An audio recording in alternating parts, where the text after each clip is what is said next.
Good morning, Who Dat Nation. Good morning, Bayou Blitz family.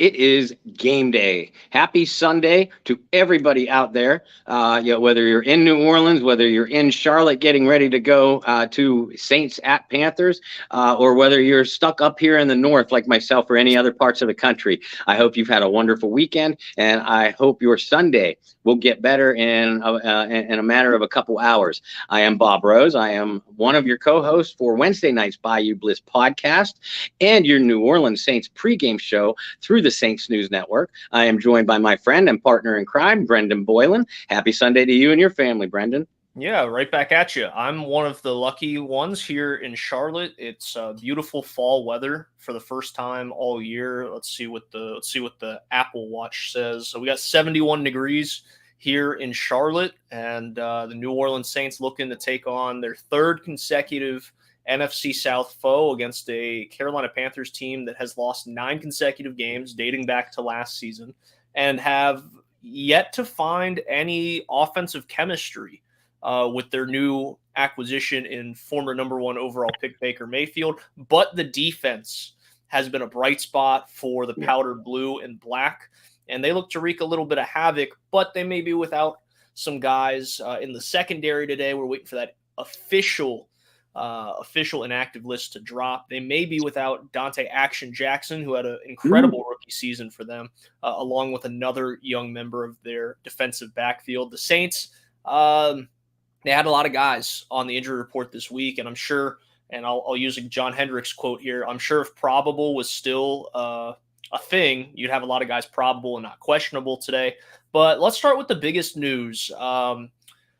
Little rumblings so far this morning that Taysom Hill is not expected to suit up for the Saints today. And that's a guy that I certainly thought would have seen a larger role with how porous the Saints offense has been so far this season, looking for some sort of jolt, looking for some sort of jump start without Taysom Hill in the lineup. Who are you looking towards for the Saints to really lean on here in week 3? Well, Brendan, as usual, great minds think alike, and both you and I published pieces this morning, surrounding players to watch. My article through Saints News Network was titled exactly that, and you went X factors, I'm kind of looking at a player like Mark Ingram. At the time I was writing it, and technically we still don't know if Alvin Kamara is going to go. We think he is, but if he does, we don't know what kind of touches he's going to get. And now, like you said, Taysom Hill, is all but ruled out. We're waiting for that official word to drop. Carolina, like you pointed out, has been very solid defensively to start the year, and really all of last year too. But one area where the Panthers defense has struggled a little bit is inside runs. Well, that's Mark Ingram's forte. And the Saints themselves, you talked about the Carolina Panthers struggling to find an offensive identity. In my opinion, the New Orleans Saints have too. They're still waiting to come together. The receiving core, the offensive line has struggled mightily, especially in pass protection. But we saw them get better and better, the Saints offensive line, in run blocking last week. And with Jameis Winston being banged up, with that back injury, I think the Saints are going to look to establish the run first. Now, Alvin Kamara, if he's on the field, he's always going to be the focal point of your offense. But Mark Ingram is still a very punishing and very bruising inside runner. So I look for Ingram to get a lot of important touches. He might only get 10 to 12 total touches between screen passes, checkdowns, and runs, but those are going to come in big situations. And especially now that we expect Taysom Hill to be out, Mark Ingram is going to shoulder the load for that interior running game for the Saints. Absolutely. Now, interestingly enough, I also had a fantasy football piece come out this morning about Saints I like to start, Saints I like to sit this week. And Mark Ingram was on my sit list, and here's why. Not because I disagree with anything that Bob said, but with Alvin Kamara coming back in the lineup today, Ingram's not going to be the feature back. And even last week as a feature back, Ingram only had 10 carries in the game. And in PPR leagues, only scoring 6 points. In regular scoring leagues or standard scoring leagues, only scoring 4. So Ingram's going to play a big role for the Saints and how this game ends up playing out. But in terms of your fantasy lineups, don't even just release them. Just don't. I understood picking them up for week 2, but don't do it. Let's get to some quick questions and some other people. Let's see. Must stick to the line. Yeah, they're much better as run blockers. And remember, even though Cesar Ruiz is a guy that gets picked on a whole lot, that was one of the biggest reasons he got drafted, is because of how effective he was as a run blocker at Michigan. And honestly, if you threw on the tape, he had some blunders in week 2, but he wasn't as terrible as he's been as a pass blocker. So maybe we'll be a little optimistic this week. Be kind. What do you think about Winston playing injured? That's an interesting one, because I've never heard of a doctor saying, hey, you have 4 fractures in your back, but you can't make it any worse. So go ahead. I'm not a doctor. I can't even play one on TV, right? But if the Saints doctors are saying, hey, he's not going to be able to make it worse, you just got to play through the pain, so be it. If Jameis wants to do it, Jameis can do it. I think the mechanics are a little off anytime you have any pain anywhere. But maybe the one positive that I found watching him play last week, Bob, even though the deep passes were not very accurate in those attempts to Chris Olave throughout the game, except for the last one where Olave fumbled, the fact that even with the back injury, Jameis can still push it down the field, I'm going to take as a positive. Yeah, I couldn't agree more. And yeah, that's what you have to worry about with Jameis Winston. First of all, your major concern always has to be for players' health. And if they're accurate and he cannot injure it anymore, then you got to believe at that point it's up to the player whether he can go or not, whether he can tolerate the pain, and most importantly at the quarterback position, whether he can have the physical mobility and the torque that he needs to get on to get those throws out where they need to be, either down the field or even along the sidelines. Because folks, that's a tough throw too. If Jameis can do that, I expect we won't see nearly as many runs from him. In fact, we didn't last week, and that had a lot of people pulling their hair out when he could have picked up several positive gains or first downs with his legs. Now we know why that didn't happen. But as long as Jameis can still be effective throwing the football, again, be it down the field or wherever, whatever mark he needs to hit, then he is still the best chance for this team to win offensively over Andy Dalton. If Jameis is limited, Jameis can't tolerate the pain, or if this injury worsens, knock on wood, then you go with Andy Dalton in a New York minute, because that's why you brought him in. But if Jameis can go and do the things that he needs to do in this offense, in this passing attack, then Jameis Winston is still the best chance that the Saints have to win on the football field. John Butler says accuracy over arm strength. I agree. Always. I don't think Jameis's accuracy was atrocious in week 2. There were moments it was atrocious, but overall, I don't think it was as bad as people thought it was. And some of that goes with the pressure Jameis saw up front. And I think this was going to be a good test. The Panthers right now are one of the better defenses in the league against the pass. They're one of the worst against the run. And Bob and I have pointed out so many times this season and in the offseason, one of Jameis Winston's biggest strengths is off play action. So if the Saints are able to attack a defense that ranks 22nd in the league against the run so far, and Mark Ingram can go through and be Mark Ingram instead of Ingram and have some angry runs that pick up 8+ yards, and then be able to run the ball effectively with Kamara, Tony Jones, or whoever else as well, that's going to open up opportunities for Jameis to run off some play action. It's going to give him some opportunities deep. It's going to give him some opportunities in the intermediate.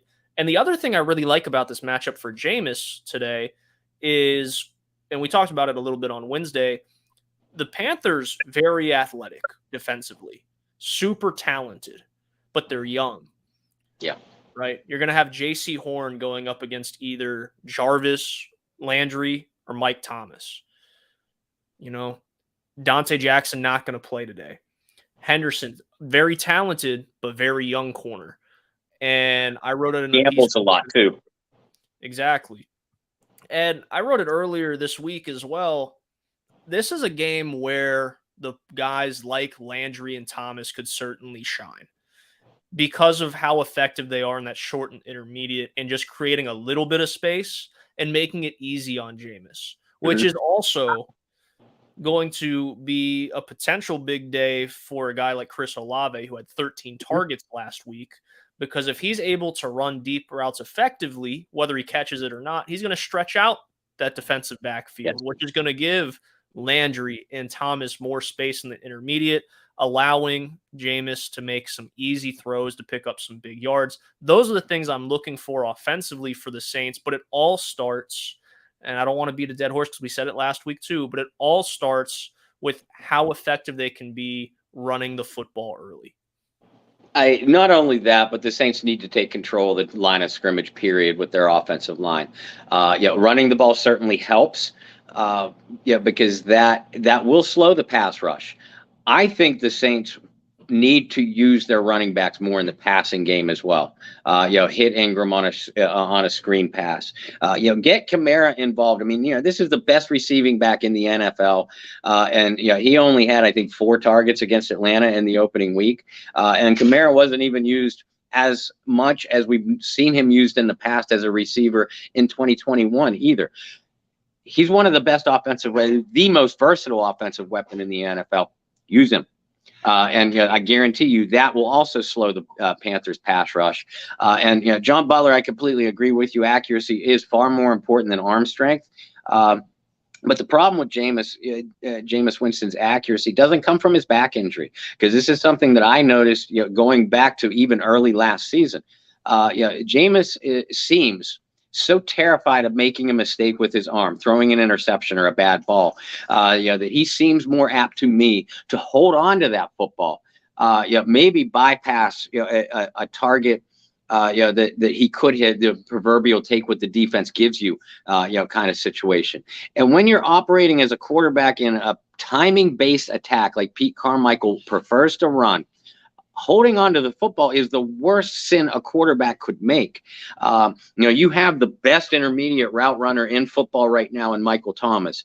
You have a Pro Bowl caliber receiver who excels across the middle and in those intermediate routes in Jarvis Landry. You have an extremely underrated route runner in Chris Olave. You need to use those guys. And like you said, the Panthers are excellent against the pass and have been, dating back to last season. Pass protection is key, first and foremost. But secondly, it's on Jameis Winston. When he does get that extra second to throw the football, he needs to find those intermediate targets, get the ball to those players, Kamara, Thomas, even Olave, Landry, get the ball to them on the move and keep the rhythm of that passing attack and that entire offense going. Well, you look at what made Drew Brees so special in Carmichael's system. Even after the arm strength went, Bob, it was the timing, the being able to hit people intermediately. I mean, shoot, I think it was 2020. Drew Brees was last in the league in yards per attempt. Yeah. And it was because it was timing based. It was able to hit Mike Thomas, on a slant route, or it was able to hit a tight end on a 5-yard out. I mean, those timing-based things are what made the Saints special all these years, even after Drew's arm strength stopped going. So you have a guy like Jameis who has one of the strongest arms in the league, but has to learn, hey, the timing and the rhythm of everything is the most important. I mean, even dating back to week 1 against Atlanta, we saw it early. The timing and the rhythm in those short and intermediate just wasn't there in the first half, actually the first 3 quarters. And it wasn't until later in the game when the Saints were forced to stretch the field where you saw some big plays from Landry. You saw some big plays from Mike Thomas. And those are going to be the things that make the Saints special offensively or not special offensively here in 2022. Looking at this matchup, Bob, you're the one who has the funny feelings. And I don't know if it's the old bones over there. Sometimes the old bones understand, the rain's coming. But this is a matchup that on paper you look at and you go, this is a Saints type of game to lose. You got a team that's lost 9 in a row. Coach is on the hot seat. Baker Mayfield has not been or hasn't been as advertised his first 2 weeks in Carolina. So in order for the Saints to not lose this game and not start the year 1-2, and also note they've played 2 divisional opponents so far, now 3, you don't want to start 1-2 against your division or your conference. What has to happen for the Saints to make sure they start this year 2-1? Yeah, listen, we just outlined everything that the Saints need to do offensively. Defensively, they need to pressure Baker Mayfield. You need, when you play Carolina and Christian McCaffrey is on the field, you need to stop CM first and foremost. He is their offense. But DJ Moore is one of the most underrated wide receivers in the NFL. Robbie Anderson can kill you deep, and he's a big play threat waiting to happen. How do you combat that? Easy. You pressure the quarterback, especially a quarterback like Baker Mayfield, who will throw the ball to the other team if he's flustered and rushed a little bit. You need to throw off the timing of that Carolina offense, just like the Panthers are looking to do to the Saints offense. And it's pressure that we have not seen from the Saints so far this year. And the names and faces, they all remain the same. Demario Davis, Cam Jordan, Marcus Davenport, David Onyema, et cetera. They have 1 sack and 5 quarterback hits in the first 2 weeks. Now, I understand part of that was by design. The Falcons, Marcus Mariota is extremely mobile, something the Saints have always had problems with. And Atlanta's game plan was to roll Mariota away from pressure. Mariota was obviously instructed, take 1 look, 2 tops. If those 2 reads aren't there, you take off and run. That's what you do against a Saints defense like that. Tom Brady gets the ball out as quick as anybody in the NFL. Tampa Bay was especially determined to do so with a banged up offensive line last week. So I'm not necessarily upset at the lack of sacks. I am confused and befuddled at the lack of pressures from the Saints defensive front. And forget blitzing for a second, because it's so dangerous to blitz Tom Brady. It's so dangerous to blitz a mobile quarterback like Mariota. But the Saints have always had, under Dennis Allen in recent seasons, the Saints have always had great success in collapsing pass pockets and disrupting opposing backfields just with their front 4 without blitzing. That's what this front has not done yet. Cam Jordan, he's played really well against the run. The same with David Onyemata, Shy Tuttle, particularly last week against Tampa Bay. Marcus Davenport has been an invisible man so far. And I don't know what's going on with Tano Passanio, Peyton Turner. Coaches aren't extremely enamored with either of them at this point, because one of the 2 has been inactive in each of the first 2 weeks, and the one that hasn't gotten a lot of reps. So remember, Turner was a healthy scratch last week too. Exactly. And Passanio healthy scratch the week before. So something has to break with this defensive line. They haven't gotten old overnight or anything like that. Against the Panthers offensive line, Baker Mayfield has been sacked 6 times so far, and under a lot of pressure. Even though the Panthers have beefed up that offensive line in the offseason, it hasn't come together yet. New Orleans, just like offensively, they need to dominate. Forget winning. They need to dominate the line of scrimmage against Carolina. Shut down McCaffrey as a runner. Hopefully Demario Davis and or Pete Werner can contain McCaffrey as a receiver, contain the damage, because he's going to get his touches. And if that happens, Baker's going to have to hold on to the football longer, and your defensive line and your defensive pressure, they have to do their job. And if they don't, I fear that this will be another loss for the New Orleans Saints. Baker Mayfield has been a really interesting prospect, going all the way back to Oklahoma. It was a guy that, remember, prior to the Heisman Trophy win, that was a guy who was projected to be like a 3rd-round draft pick. Mm-hmm. Then he wins the Heisman and he skyrockets up the boards. That's how it works with quarterbacks. Right. I remember early in that year, I was thinking, man, you got a guy with a little bit of swagger, a little bit of attitude. And at the time, I said, man, this is a Sean Payton type quarterback.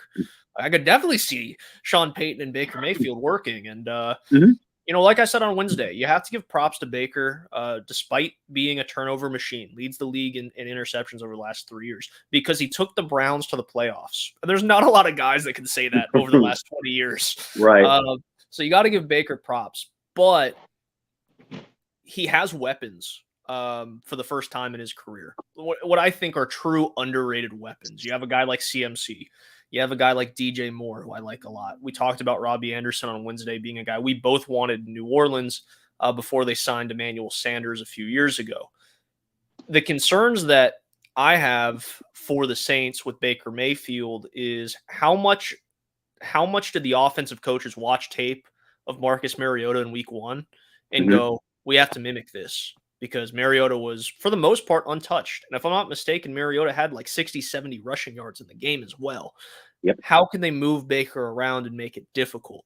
That's what I want to see. I want to see the adjustments on both sides, because if the Panthers come out and start showing something like that, the Saints have seen it. The Saints defensive coaching staff has seen it.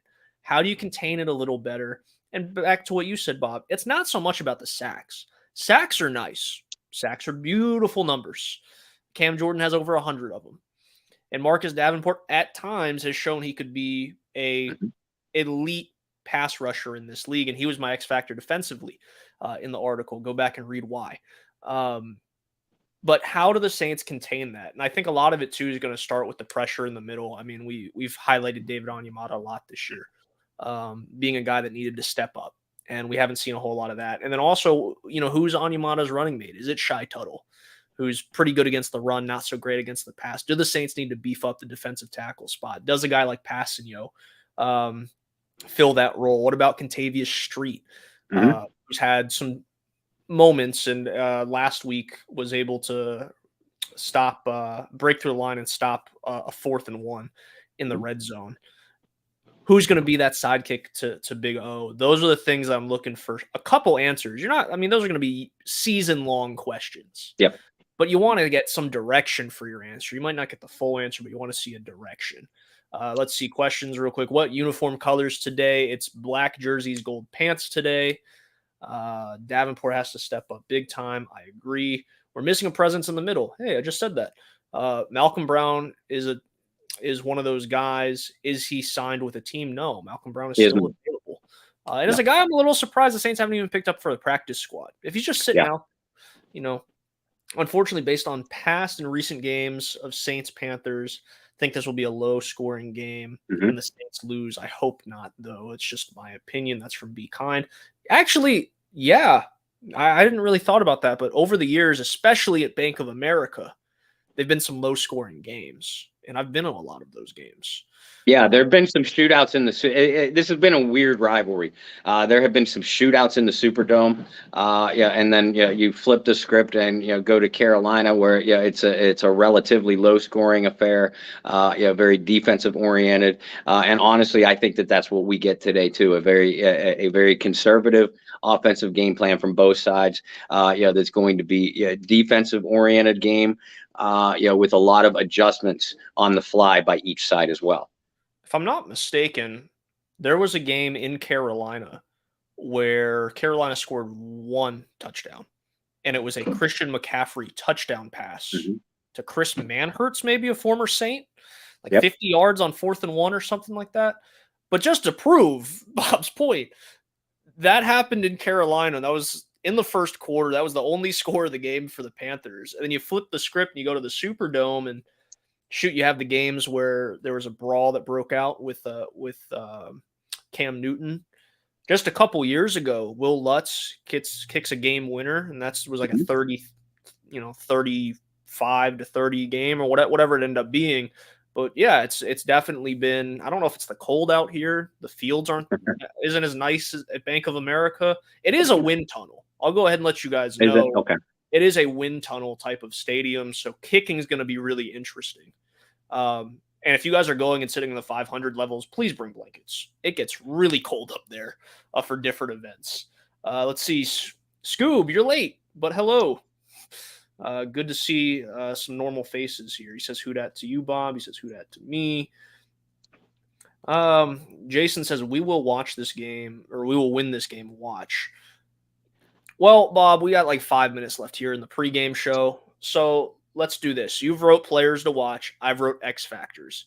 At the end of the day, who's the surprise guy? Because we both highlighted Taysom Hill as a guy that could be a surprise offensively for New Orleans to give them a jolt. Without Taysom Hill, who are you looking for offensively to fill that role and be a guy that can really make a difference for New Orleans today that many aren't expecting?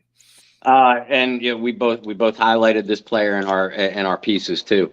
We already talked about what Jameis needs to do, and I think Michael Thomas, Jarvis Landry are going to be very valuable today. And obviously they need to get the backs more involved in the passing game. Kamara, Ingram, they have to run the football. But I think a surprise X factor for a lot of people is going to be Chris Olave. And especially if Dante Jackson does not play. If you're the Panthers, you got to put your top two guys on the Saints' established talent, right? Michael Thomas, Jarvis Landry. So Olave was a hair so close to making so many big plays against Tampa Bay, and he is, and I'll say it again for the people in the back, he's not just a big play threat. He's not just a deep threat. He is a guy who is a very underrated route runner, a very precise route runner with game-breaking speed. So Olave, I could see being the type of player. Carolina has structured their coverage towards Michael Thomas, and why wouldn't you? They'll put a C.J. Henderson or somebody like that over on Jarvis Landry, and why wouldn't you? Olave is a guy that I could see taking a key third down play or second and short play, a short pass and taking it to the house or making a couple of big plays in that manner. So that's what I kind of see from the Saints offensively. But again, they have to run the ball or they won't win. It's as simple as that. Defensively, I'm going to stick with I'm going to cheat and I'm going to go a tie. It's got to be Marcus Davenport because I think Cam is going to get his pressures, but Davenport has got to come up big against a rookie first-round pick, but still a rookie left tackle. Davenport's got to finally make some noise, ladies and gentlemen. But Demario Davis is going to be the key to shutting down Christian McCaffrey. I'm not just talking about the run game because that's going to be a team effort. But you know, if you've ever watched a Carolina Panthers game, you know that the Panthers need to get McCaffrey involved in the passing game as well. And that's where Demario Davis is such a coverage upgrade over Pete Werner. So that's what the Saints are going to try to match up with is Davis on McCaffrey when little Matt comes out of the backfield or even lines up in the slot. Demario's got to hold his own. And that's going to be certainly one of the key one-on-one matchups to this game. And coaching. I mentioned before that I expect a defensive battle, a very strategic, adjustment-oriented affair. So, when that happens, it comes down to coaching. Matt Rule is dead man walking, in my opinion. I know what the report said earlier, about David Tepper, the Panthers owner, having patience with him. I can't see that happening. Dennis Allen, in my opinion, is coming off a very poor coaching performance against the Tampa Bay Buccaneers. And if you watched our Bayou Blitz show on Wednesday, you know exactly why I said that. If you didn't, I'm not going to tell you now. Go back and watch it because we're running short on time and I'm taking up Brendan's time. So, Dennis Allen and the entire coaching staff is going to be key today. They need to do a better job than what they did last week against Tampa Bay. You just plugged our own show while people are watching our own show. Incredible work. Incredible work. A+. For myself, it's funny, Bob, because you picked the two X factors I had in my article. It's like you read it before we got on.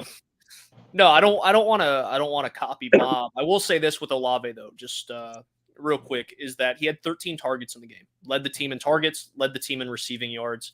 Like Bob said, was a inch or two away on multiple occasions from coming down with either a big grab or a big grab that was going to go for 6.